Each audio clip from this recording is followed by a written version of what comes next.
یہاں 3 راستوں سے مراد قریش کے 3 تجارتی راستے ہیں، ان راستوں سے قافلے آتے جاتے تھے۔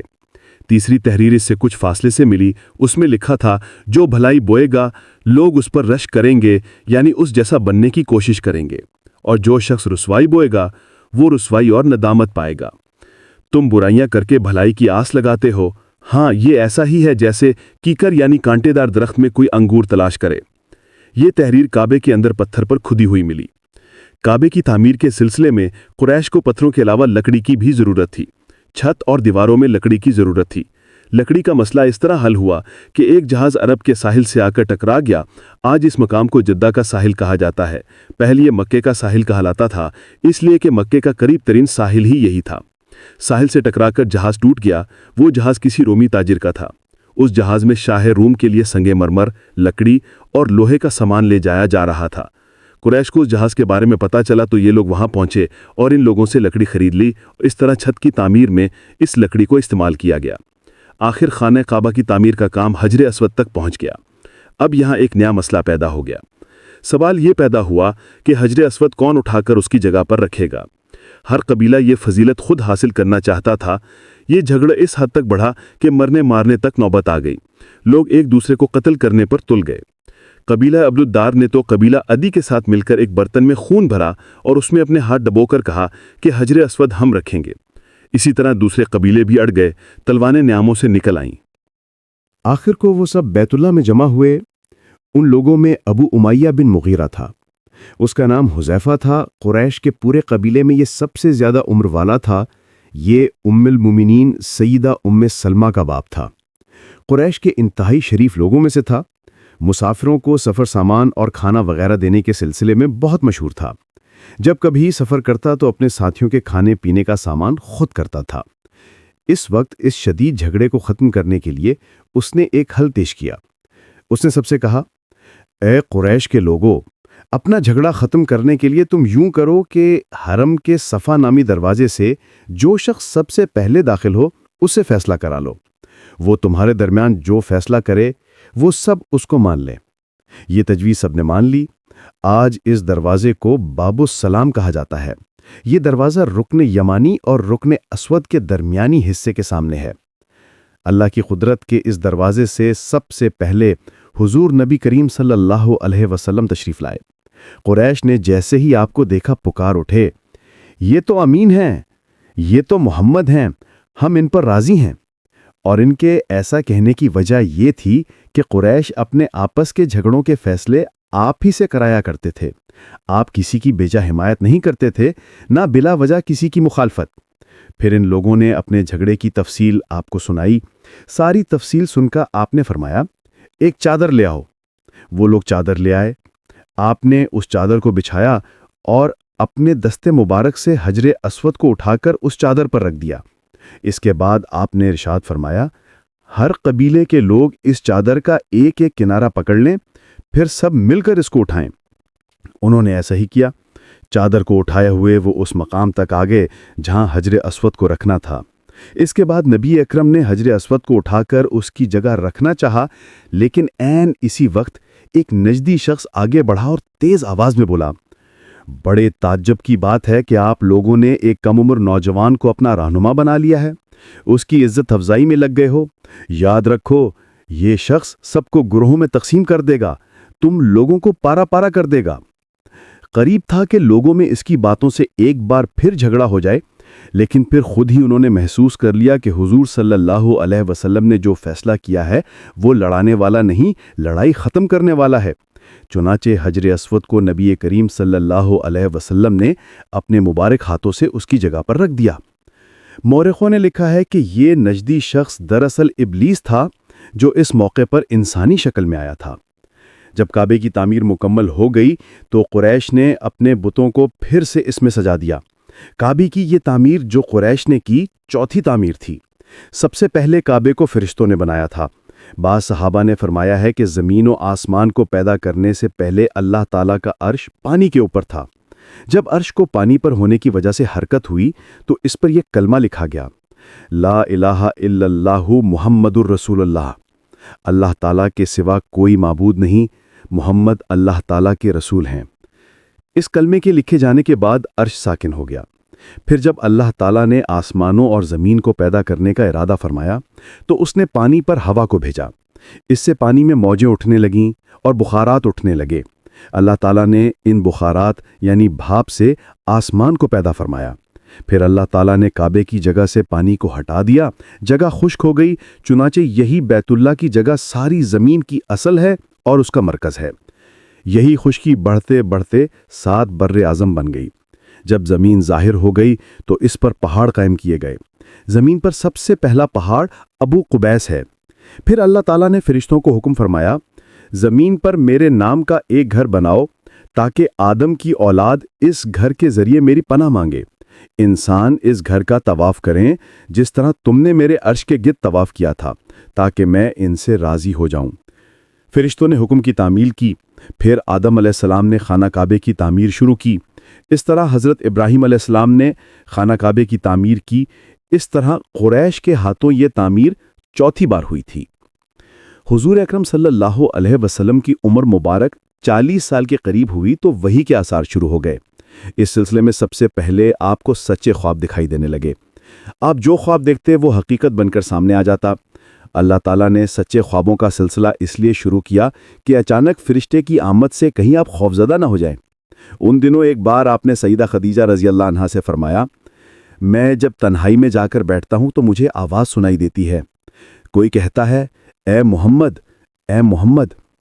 ایک بار آپ نے فرمایا، مجھے ایک نور نظر آتا ہے، یہ نور جاگنے کی حالت میں نظر آتا ہے، مجھے ڈر ہے اس کے نتیجے میں کوئی بات نہ پیش آ جائے۔ ایک بار آپ نے یہ بھی فرمایا کہ اللہ کی قسم مجھے جتنی نفرت ان بتوں سے ہے اتنی کسی اور چیز سے نہیں۔ وہی کے لیے آپ کو ذہنی طور پر تیار کرنے کے لیے اللہ تعالیٰ نے فرشتے اسرافیل کو آپ کا ہمدم بنا دیا تھا۔ آپ ان کی موجودگی کو محسوس تو کرتے تھے مگر انہیں دیکھ نہیں سکتے تھے۔ اس طرح آپ کو نبوت کی خوشخبریاں دی جاتی رہیں، آپ کو وحی کے لیے تیار کیا جاتا رہا۔ اللہ تعالیٰ نے آپ کے دل میں تنہائی کا شوق پیدا فرما دیا، چنانچہ آپ کو تنہائی عزیز ہو گئی۔ آپ غار حرا میں چلے جاتے اور وہاں وقت گزارتے۔ اس پہاڑ سے آپ کو ایک بار آواز بھی سنائی دی کہ میری طرف تشریف لائیے اے اللہ کے رسول۔ اس غار میں آپ مسلسل کئی راتیں گزارتے، اللہ کی عبادت کرتے۔ کبھی آپ 3 راتوں تک وہاں ٹھہرے رہتے، کبھی 7 راتوں تک، کبھی پورا مہینہ وہاں گزار دیتے۔ آپ جو کھانا ساتھ لے جاتے تھے جب ختم ہو جاتا تو گھر تشریف لے جاتے۔ یہ کھانا عام طور پر زیتون کا تیل اور خشک روٹی ہوتا تھا، کبھی کھانے میں گوشت بھی ہوتا تھا۔ غار حرا میں قیام کے دوران کچھ لوگ وہاں سے گزرتے اور ان میں کچھ مسکین لوگ ہوتے تو آپ انہیں کھانا کھلاتے۔ غار حرا میں آپ عبادت کس طرح کرتے تھے، روایات میں اس کی وضاحت نہیں ملتی۔ علماء کرام نے اپنا اپنا خیال ضرور ظاہر کیا ہے۔ ان میں سے ایک خیال یہ ہے کہ آپ کائنات کی حقیقت پر غور و فکر کرتے تھے اور یہ غور و فکر لوگوں سے الگ ہو کر ہی ہو سکتا تھا۔ پھر آخر کار وہ رات آ گئی جب اللہ تعالیٰ نے آپ کو نبوت اور رسالت عطا فرما دی۔ آپ کی نبوت کے ذریعے اپنے بندوں پر عظیم احسان فرمایا۔ وہ ربیع الاول کا مہینہ تھا اور تاریخ 17 تھی۔ بعض علماء نے لکھا ہے کہ وہ رمضان کا مہینہ تھا کیونکہ قرآن رمضان میں نازل ہونا شروع ہوا تھا۔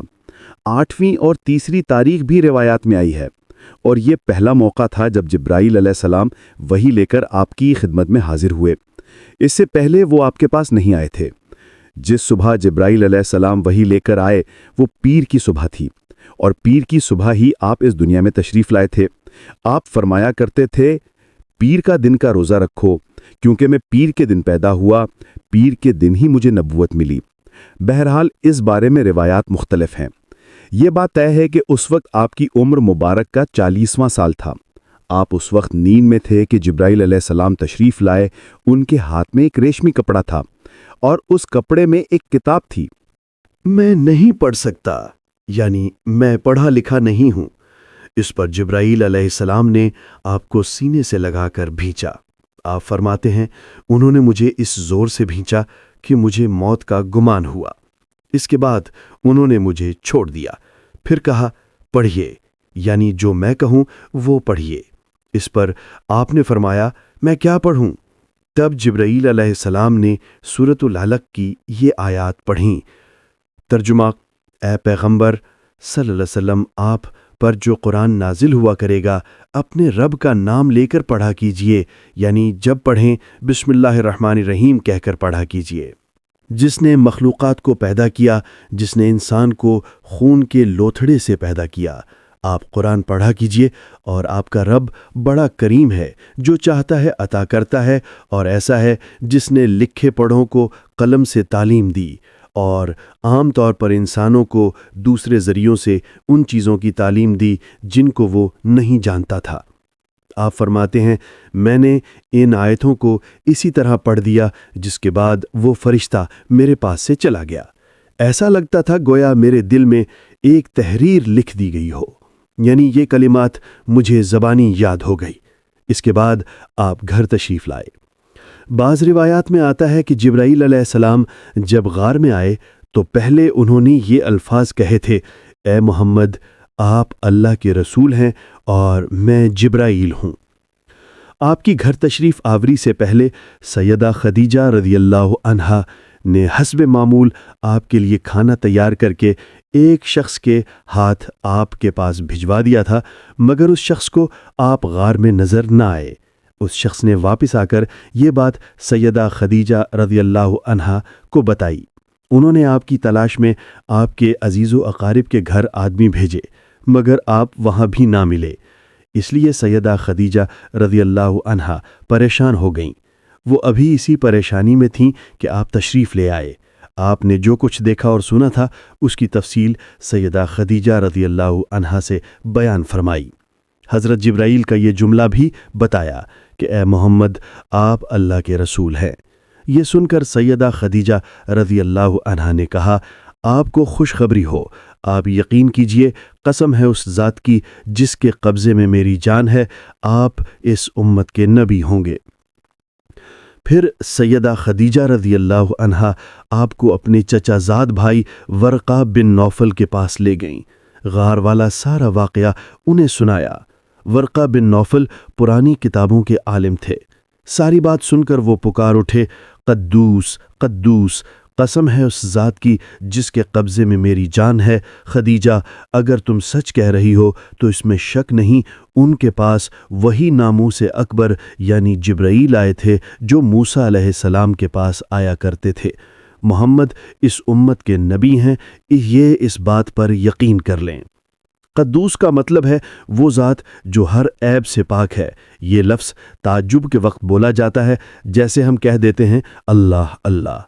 ورقہ بن نوفل کو جبرائیل کا نام سن کر حیرت اس لیے ہوئی تھی کہ عرب کے دوسرے شہروں میں لوگوں نے یہ نام سنا بھی نہیں تھا۔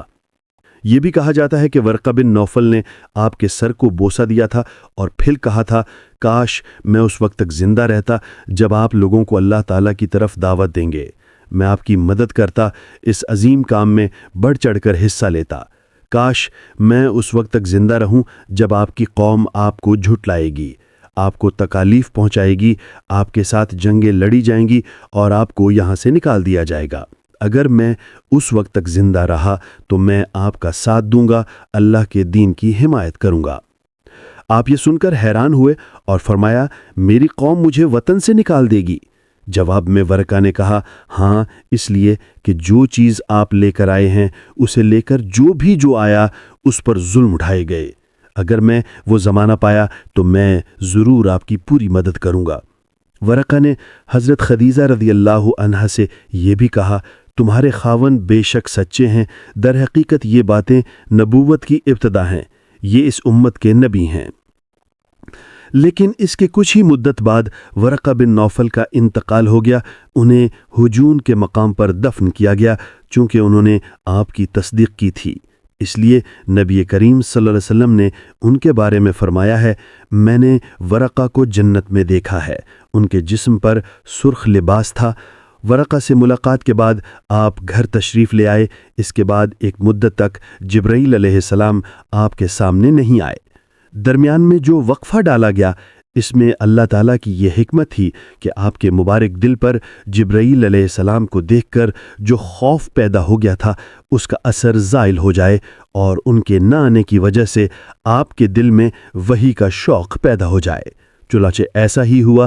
جبرائیل علیہ السلام کی آمد کے بعد سلسلہ رک جانے کے بعد آپ کو صدمہ ہوا۔ کئی بار آپ پہاڑوں کی چوٹیوں پر چڑھ گئے تاکہ خود کو وہاں سے گرا کر ختم کر دیں، لیکن جب بھی آپ ایسا کرنے کی کوشش کرتے، جبرائیل علیہ السلام آپ کو پکارتے، اے محمد، آپ حقیقت میں اللہ کے رسول ہیں۔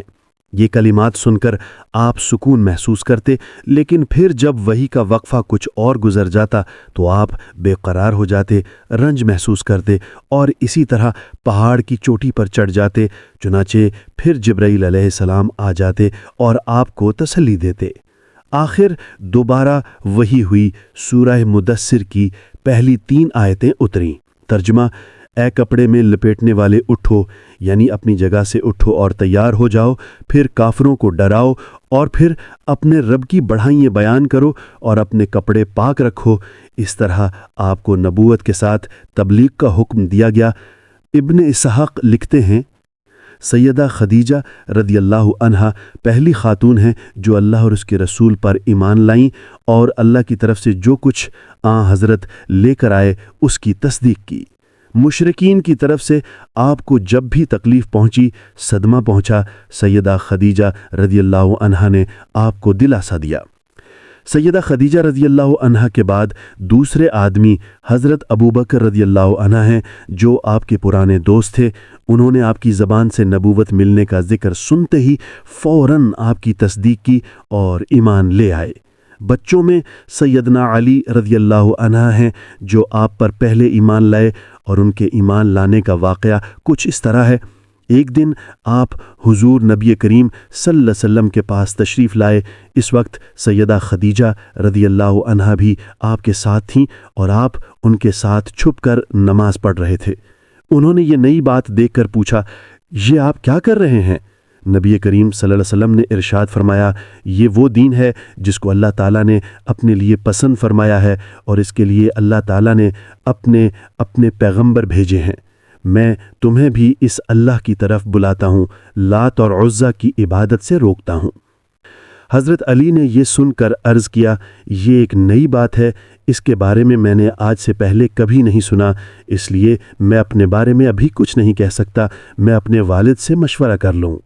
ان کا جواب سن کر آپ نے ارشاد فرمایا، علی، اگر تم مسلمان نہیں بھی ہوتے تو بھی اس بات کو چھپائے رکھنا۔ انہوں نے وعدہ کیا اور اس کا ذکر کسی سے نہ کیا۔ رات بھر سوچتے رہے، آخر اللہ تعالیٰ نے انہیں ہدایت عطا فرمائی۔ سبیرے آپ کی خدمت میں حاضر ہوئے اور مسلمان ہو گئے۔ علماء نے لکھا ہے اس وقت حضرت علی کی عمر 8 سال کے قریب تھی۔ اس سے پہلے بھی انہوں نے کبھی بتوں کی عبادت نہیں کی تھی۔ وہ بچپن سے ہی نبی اکرم صلی اللہ علیہ وسلم کے ساتھ رہتے تھے۔ لیکن احتیاط کے باوجود حضرت علی رضی اللہ کے والد کو ان کے قبول اسلام کا علم ہو گیا، تو انہوں نے حضرت علی سے اس کے متعلق استفسار کیا۔ اپنے والد کا سوال سن کر حضرت علی رضی اللہ نے فرمایا، ابا جان، میں اللہ اور اس کے رسول پر ایمان لا چکا ہوں اور جو کچھ اللہ کے رسول لے کر آئے ہیں اس کی تصدیق کر چکا ہوں، لہٰذا ان کے دین میں داخل ہو گیا ہوں اور ان کی پیروی اختیار کر چکا ہوں۔ یہ سن کر ابو طالب نے کہا، جہاں تک ان کی بات ہے، یعنی محمد صلی اللہ علیہ وسلم کی، تو وہ تمہیں بھلائی کے سوا کسی دوسرے راستے پر نہیں لگائیں گے، لہٰذا ان کا ساتھ نہ چھوڑنا۔ ابو طالب اکثر یہ کہا کرتے تھے، میں جانتا ہوں میرا بھتیجا جو کہتا ہے حق ہے۔ اگر مجھے یہ ڈر نہ ہوتا کہ قریشی عورتیں مجھے شرم دلائیں گی تو میں ضرور ان کی پیروی قبول کر لیتا۔ عفیف کندی رضی اللہ عنہ ایک کاجر تھے۔ ان کا بیان ہے، اسلام کرنے سے بہت پہلے میں ایک مرتبہ حج کے لیے آیا۔ تجارت کا کچھ مال خریدنے کے لیے میں عباس ابن عبد المطلب کے پاس گیا۔ وہ میرے دوست تھے اور یمن سے اکثر عطر خرید کر لاتے تھے، پھر حج کے موسم میں مکہ میں فروخت کرتے تھے۔ میں ان کے ساتھ مینا میں بیٹھا تھا کہ ایک نوجوان آیا۔ اس نے غروب ہوتے سورج کی طرف غور سے دیکھا۔ جب اس نے دیکھ لیا کہ سورج غروب ہو چکا تو اس نے بہت اہتمام سے وضو کیا، پھر نماز پڑھنے لگا، یعنی کعبہ کی طرف منہ کر کے۔ پھر ایک لڑکا آیا جو بالغ ہونے کے قریب تھا۔ اس نے وضو کیا اور اس نوجوان کے برابر کھڑے ہو کر نماز پڑھنے لگا۔ پھر ایک عورت خیمے سے نکلی اور ان کے پیچھے نماز کی نیت باندھ کر کھڑی ہو گئی۔ اس کے بعد اس نوجوان نے رکوع کیا تو اس لڑکے اور عورت نے بھی رکوع کیا۔ اس نوجوان نے سجدے میں گیا تو وہ دونوں بھی سجدے میں چلے گئے۔ یہ منظر دیکھ کر میں نے عباس بن عبد المطلب سے پوچھا، عباس، یہ کیا ہو رہا ہے؟ انہوں نے بتایا، یہ میرے بھائی عبداللہ کے بیٹے کا دین ہے۔ محمد صلی اللہ علیہ وسلم کا دعویٰ ہے کہ اللہ تعالیٰ نے اسے پیغمبر بنا کر بھیجا ہے۔ یہ لڑکا میرا بھتیجا ہے، علی بن طالب ہے، اور یہ عورت محمد صلی اللہ علیہ وسلم کی بیوی خدیجہ ہے۔ یہ عفیف کندی رضی اللہ عنہ مسلمان ہوئے تو کہا کرتے تھے، کاش اس وقت ان میں چوتھا آدمی میں ہوتا۔ اس واقعے کے وقت غالباً حضرت زید بن حارثہ رضی اللہ عنہ اور حضرت ابوبکر صدیق رضی اللہ عنہ وہاں موجود نہیں تھے، اگرچہ اس وقت تک دونوں مسلمان ہو چکے تھے۔ حضرت زید بن حارثہ رضی اللہ عنہ غلاموں میں سب سے پہلے ایمان لائے تھے۔ یہ حضور اکرم صلی اللہ علیہ وسلم کے آزاد کردہ غلام تھے۔ پہلے یہ حضرت ختیجہ رضی اللہ عنہ کے غلام تھے۔ شادی کے بعد انہوں نے زید بن حارثہ رضی اللہ عنہ کو آپ صلی اللہ علیہ وسلم کی غلامی میں دے دیا تھا۔ یہ غلام کس طرح بنے یہ بھی سن لیں۔ جاہلیت کے زمانے میں ان کی والدہ انہیں لیے اپنے ماں باپ کے ہاں جا رہی تھیں کہ قافلہ کو لوٹ لیا گیا۔ ڈاکو ان کے بیٹے زید بن حارثہ رضی اللہ عنہ کو بھی لے گئے، پھر انہیں عکاظ کے میلے میں بیچنے کے لیے لایا گیا۔ ادھر سیدہ ختیجہ رضی اللہ عنہ نے حکیم بن حزام رضی اللہ عنہ کو میلے میں بھیجا۔ وہ ایک غلام خریدنا چاہتی تھیں۔ آپ حکیم بن حزام رضی اللہ عنہ کی پھپھی تھیں۔ حکیم بن حزام رضی اللہ عنہ میلے میں آئے تو وہاں انہوں نے زید بن حارثہ کو بکتے دیکھا۔ اس وقت ان کی عمر 8 سال تھی۔ حکیم بن حزام رضی اللہ عنہ کو یہ اچھے لگے، چنانچہ انہوں نے سیدہ ختیجہ رضی اللہ عنہ کے لیے انہیں خرید لیا۔ حضرت ختیجہ رضی اللہ عنہ کو بھی یہ پسند آئے اور انہوں نے انہیں اپنی غلامی میں لے لیا۔ پھر نبی کریم صلی اللہ علیہ وسلم کو ہدیہ کر دیا۔ اس طرح حضرت زید بن حارثہ رضی اللہ عنہ آپ صلی اللہ علیہ وسلم کے غلام بنے۔ پھر جب آپ نے اسلام کی دعوت دی تو فوراً آپ پر ایمان لے آئے۔ بعد میں حضور صلی اللہ علیہ وسلم نے انہیں آزاد کر دیا تھا، لیکن یہ عمر بھر حضور صلی اللہ علیہ وسلم کی خدمت میں رہے۔ ان کے والد ایک مدت سے ان کی تلاش میں تھے۔ کسی نے انہیں بتایا کہ زید مکہ میں دیکھے گئے ہیں۔ ان کے والد اور چچا انہیں لینے فوراً مکہ معظمہ کی طرف چل پڑے۔ مکہ پہنچ کر یہ آپ صلی اللہ علیہ وسلم کی خدمت میں حاضر ہوئے اور آپ کو بتایا کہ زید ان کے بیٹے ہیں۔